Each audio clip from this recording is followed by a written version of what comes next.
Only in Arizona in the summertime can it be 107 and that's considered progress.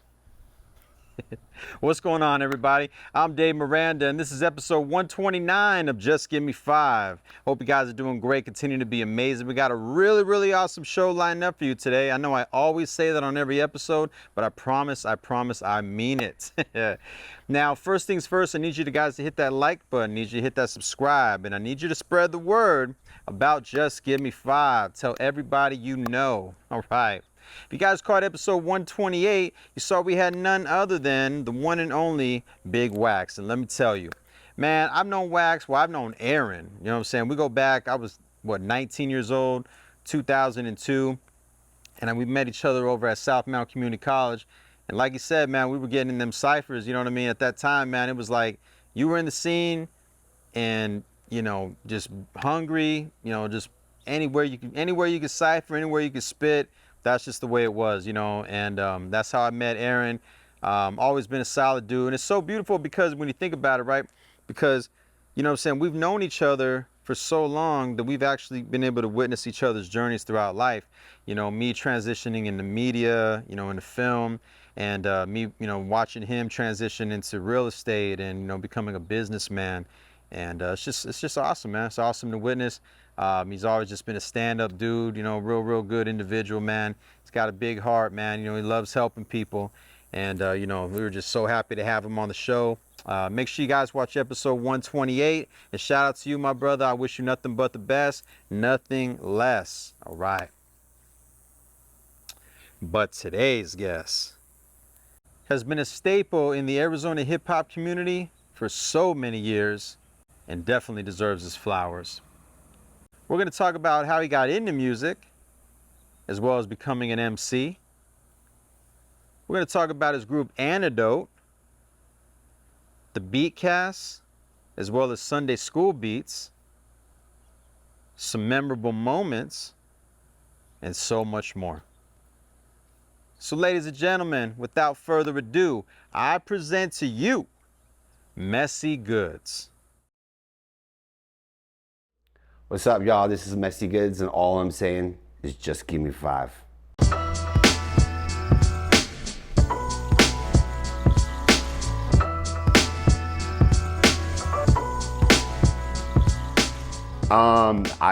Probably in 1985, I got Run Emcee Raising Hell, and BC Boys License Still, and Easy Does It, and then NWA. Like, I knew it was powerful to me in that. Right. I didn't really know I knew I wanted to be involved in hip hop in some way, but I didn't really know I wanted to be an MC until I was about 12. But those roots were right there, Yeah. So it's like, from then on, right, it's like, okay, now you got the influences. Uh-huh. Do you remember the first steps you took to actually trying to pursue it? Well, yeah, I started playing guitar at like 9. Oh, okay. So I knew I wanted to be a musician. Yeah.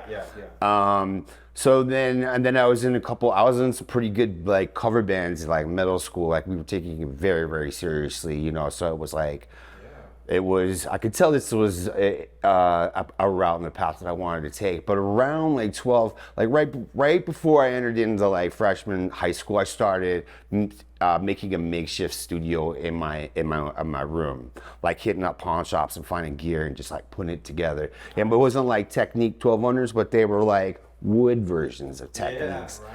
And like Radio Shack mixers and plugging in like reel-to-reel delays and. Just some gear that I would find and just try to put together, and that was kind of the foundation of getting my own home studio and then experimenting for what I could do from there. Oh, that's awesome, man. And then so you had some of the bands that you were working with. So were you like lead guitar or? I was a rhythm guitarist in the very first band when I was in like middle school, and I was working with very talented people that were kind of pushing me to the limit.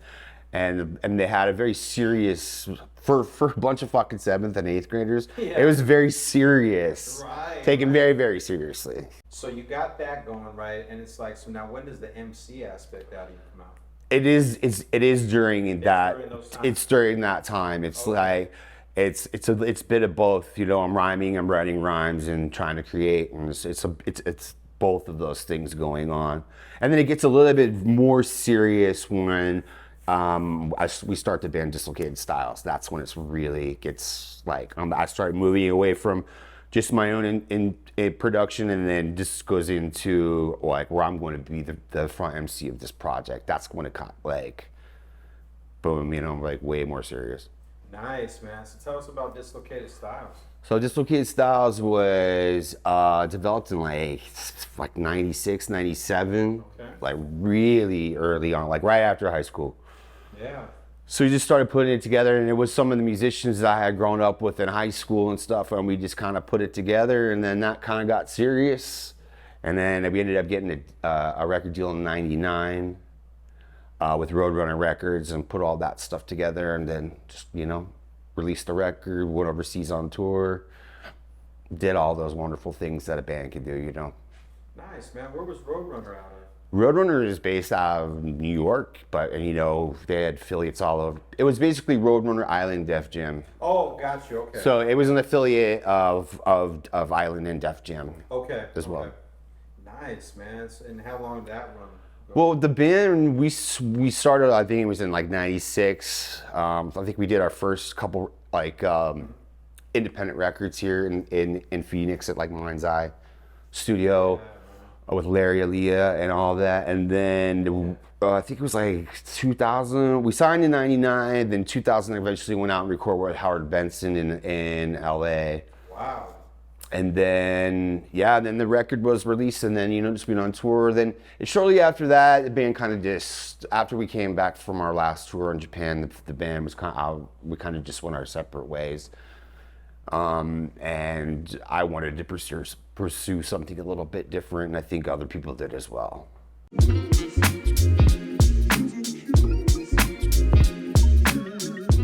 Well, Antedote was, you know, pretty much that was my baby, you know what I mean? Yeah, so, after Dislo and all that kind of stuff, I knew what I wanted to do, and I just ended up getting lucky and finding a drummer that agreed and had the same kind of love and feeling and direction I want to go to than Danny Petrosino. Yeah. And then he was like, "Hey, I know these two brothers, Kellen and Travis Whitmer, that wanna that have similar interests," and we went from there and just kind of just went into my makeshift home studio again, and we just started jamming, and I was like, "This feels right," you know what I mean? Yeah. So we kind of grew, and then added percussion with EB Magic. Then we just dropped the first record, the Nito Project, and was just basically me emceeing on that. Yeah, and then I was like, you know what? I'm gonna need some help. Just only, you know, just because I felt like it needed a little bit more. So then we added many pieces. Yes, sir. So then I was like on our second album, and then, you know, the rest is just we just moved forward and started creating. We did the second album, The Speakeasy. Yeah, man. We're lucky, you know, we got to perform with a lot of great acts, and we had our own great shows, the Live series that we were basically hosting. I was basically just like our showcase, and then we got to bring in a lot of people from out of town, and, you know, just great talent from the city that we were just putting together with us, you know. Oh, absolutely, man. I mean, because like when I came in the scene, I entered the scene in '03, and it was like I was on that soulful hip hop tip, and at the time you're looking for individuals who are like-minded like that. And so then when I first heard you guys, I was like, wow, man, okay, like they get it, you know what I'm saying? They get it. And you know, just the whole like ensemble of you guys, like just the way you brought everything to, it was just so dynamic, man. I mean, you were kind of like, in a way, you were like our Arizona roots, you know what I'm saying? Like, Yeah. you know, I mean, that's really, you know, if you had to put it in that perspective, it's like, that's really what it was, because it was a mixture of like neo soul, jazz, you know, funky hip hop, you know, and you had everything in one, man. Yeah. And it was just beautiful, you know. So like, what during that time, you know, if you can think off the top of your head, man, what was like one of the most moments that was just really precious to you that you can recall? Dude, I mean, that's That's hard, man. That's like picking, like, it sounds like Sophie's Choice and shit right there. Right. Man, there were so many. I'm sure, man. There was so many wonderful moments. You know, playing with Wu-Tang was pretty freaking awesome. Yeah. I got to do some of that stuff with Distlo too, but it was really great with Antedote. You know. Right. Man. I mean, I don't know. I think, you know, I think the CD release party for the Speakeasy that we did, I think that was just like, I think just from like beginning to end of that show was just special for me. But it was just a beautiful show, like from start to finish, you know. Yeah. I think the performance was solid. We got to do a lot of great things, but I mean, that was pretty special. And then anytime we got to open up for like a national like Wu-Tang, we got to do Redman and Meth. Yeah, those were great. You know, we got to do the Common. The Common one was pretty dope. Yeah. You know, just because he's like you see him like catty corner to the stage, and you see him like actually watching and performing. Yeah, and those are great. Those are great kind of feelings when you get to play with some of your heroes, and it shows you that they show time to give respect and man. shit.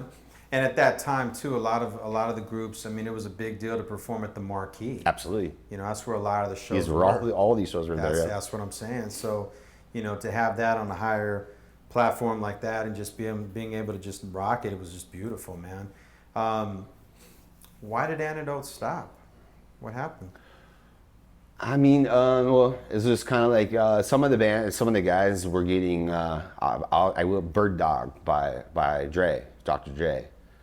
Oh. Yeah, especially the keyboard player Travis Whitmer, the keyboard bass player. So he was getting pulled out from the band, and you know the band was kind of seeing it too. Like they were the other guitar player and drummer, they were getting kind of like pulled in the drag with it too, along with it, and it just kind of like split, like boom, instantly. Like they're getting the opportunity, and I guess they had to take it.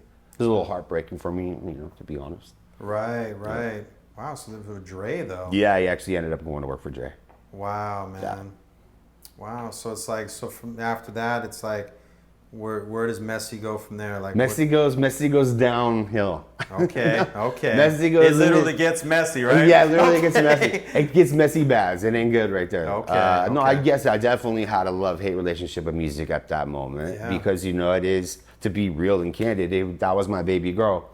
For sure, man. And I put a lot into that, invested, you know, soul, time, energy, money. Absolutely. You know? And it hurt. Yeah, it absolutely hurt. But you know, that's what bands that happens when you work with a bunch of other people. Right. People get great opportunities. I was probably the one that left for Distlo because I wanted to move on forward. And but there I went down a little bit. I was pissed off at music. I hated her for a little bit. Right.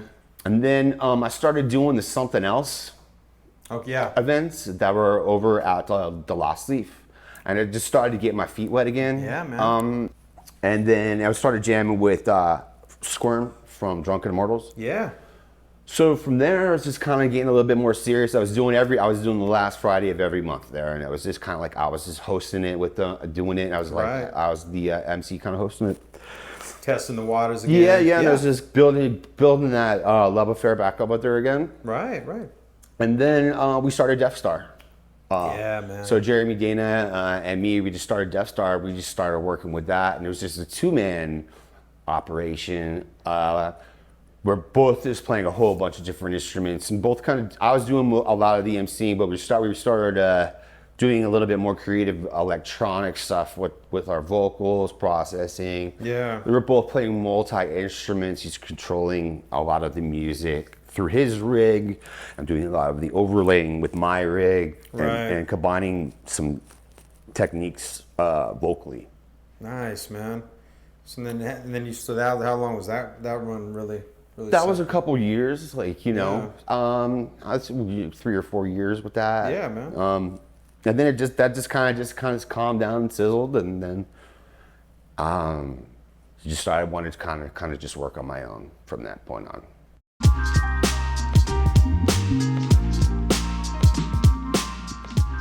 Well, it was actually many pieces.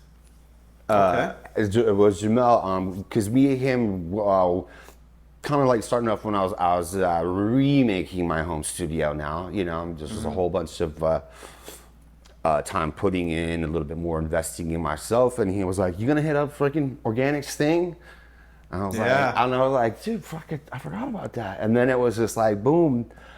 I just downloaded the sample. It was like a night before submission 1 drop was due, you know, then, so I did it. And then from there, I haven't missed 1 drop. So I did all 52 drops. Nice. Season 1.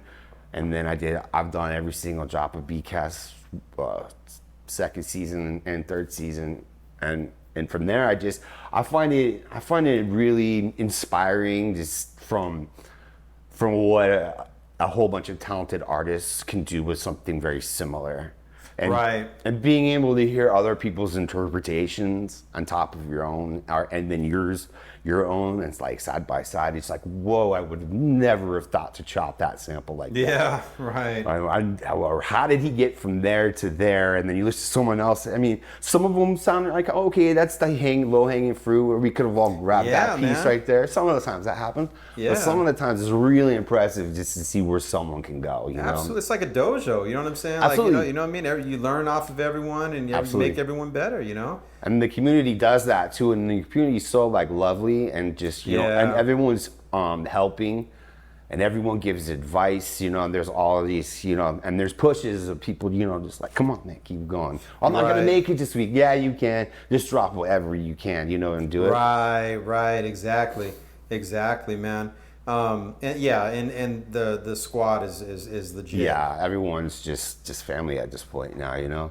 Was there a moment where you where you were just like, damn, like, you know, it was just, the response was just like, oh man, like, this really like made you feel good? I'm sure it's always like that. Yeah, a lot of them are, man. I mean, there's this one. Sometimes, there's one when you kind of know that you're like, I mean, I got this one. I got this. Yeah, it's in the bag. You know what I mean? Yeah, you know, you just feel it when it's like from beginning to end. There's just sometimes that stuff happens. You know, for sure. Just like writing a song, and sometimes when the lyrics just come out from verse to end, and it's just like, wow. Where sometimes it takes like maybe a week to get that song out. You know? Yeah, man. But there's moments like that are special, that just boom, boom, boom, just work out. And those drops, I mean, it's nice to see when other people recognize it too, you know. Oh, absolutely, man. This one came out nice, you know, proper. I would have been doing it anyway, it seems like. Yeah. But this has just been like the blessing in disguise, you know, of just pushing myself. Because I was already going down this path of doing this. Yeah. You know, making my own beats just straight from the ground up. But this has just been like, so like I said, keeping my chops up, the community building, getting more exposure as well to drop drop this music this way. But I was on this path of trajectory of making music like this anyway. Now, were you kind of taking it back a little bit now? Were you, because I know obviously, you know, being a musician, you know, playing guitar and being the MC, were you a producer back then as well? Yeah, yes. Remember if we go all the way back to the makeshift of my bedroom and shit, like when I was like, you know, 12 to 16, 17? Oh, I'm sorry. I meant like in regards of like with Antedote and everything like that, or I was a songwriter. Yeah. I mean, like I would hear where, you know, lyrically the music should go, and I would always have input on, what about this change stuff? For sure. It was more of, it wasn't like I would be getting back behind like the keys or anything, or like changing chord progressions. It was more like maybe song structure. Yeah. To go a little bit more with what I had going on lyrically in my mind of how I was hearing the song, you know what I'm saying? Right, so stuff like that. And a little bit, some of the stuff more with Death Star, that's when I was getting a little bit more into like the production of it. Right. So now that you're doing this, you know, so with doing this, it's like, it's kind of second nature. Yeah. You know, because I wasn't sure if, you know, I knew obviously you being, you know, you had the musicianship and you being the MC, but I didn't know necessarily it was like hands-on, you know what I mean? Yeah, no, for sure. Producer. Everyone would always get pissed when I'd be like, to get behind the drum kit, because like every time like there would be like a break, I'd be like, right, yeah, like, come on, man. Like, right. What?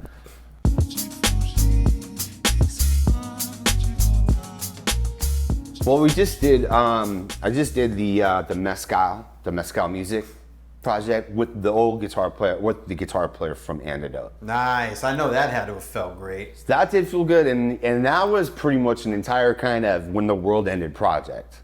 We Was this like during the pandemic? Yes, this is just during the pandemic. Even better. Tell me all about it. So all of this went down. We just dropped. It was like 9 tracks. We just dropped it. I think a little bit ago. Maybe it was in May. I think we dropped it, or the beginning of the year. But the entire process was literally sending tracks back and forth. Like that's it. Like he'd send me a beat. Yeah. I would come back maybe with a little bit of production, but more like with lyrics. Yeah. Send that back and forth, and then vice versa, and that just kept going on for about a year. Like the first year when we were all pretty much stuck to our homes. Yeah. And we had never seen each other, and the entire time. Oh, wow. And so we went to the final mix. Wow. So that was a pretty cool and awesome kind of experience, and an experience actually now that I'm probably going to use for moving forward. Yeah. Just because it was just like having the comfort of your own place, time, not going and investing into a studio and paying freaking $30 an hour, getting rushed in and out. It was just a nice, comfortable feeling to work, and then being able to work with someone that appreciated you too, and was just like, hey, we're just fucking throwing spaghetti at the wall here. We're gonna just work, and then it was cool to see over time like these little creations, instead of us being, because me and him were used to playing in the same room together. Right, exactly. So it was just nice to see how it was almost just like being in the same room together, but on the other side of the city. Right. But how it just slowly would come together on each, here's this pass, here's this pass, and we're finally got to wow, we got end product. Okay, song 1 done. Move on to the next. Yeah. And then and then we finally met each other for the final mix, and we hadn't seen each other that entire time physically at all. So that was pretty amazing. So that's and then just and then it's like you finally come together, and it's like you get to just witness it, like the final product together. That's got to feel great. It did, man. It was all smiles. Yeah. It was all smiles just to see him then being like, damn, I can't believe we thought, for real. That's pretty amazing that we were able to do this, and then coming together when it was putting it together, there was all smiles of a beautiful day. Yeah, man, that's awesome, man. So you had that, and then anything else that's coming up that you can share, that you want to share?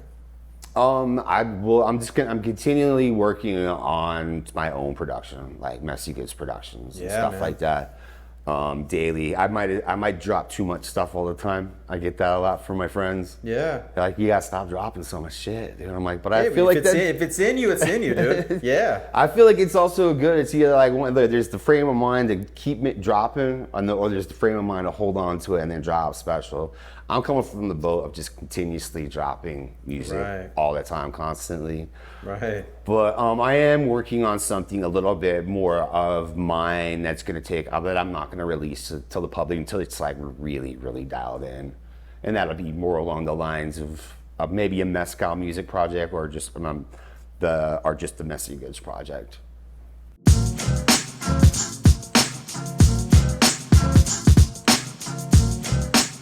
Ooh, you're gonna make me fucking cry, dude.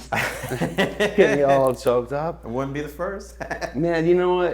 It does feel good, man, to know that people are interested in something that I have to say, because music is one of those things that just comes from a special place.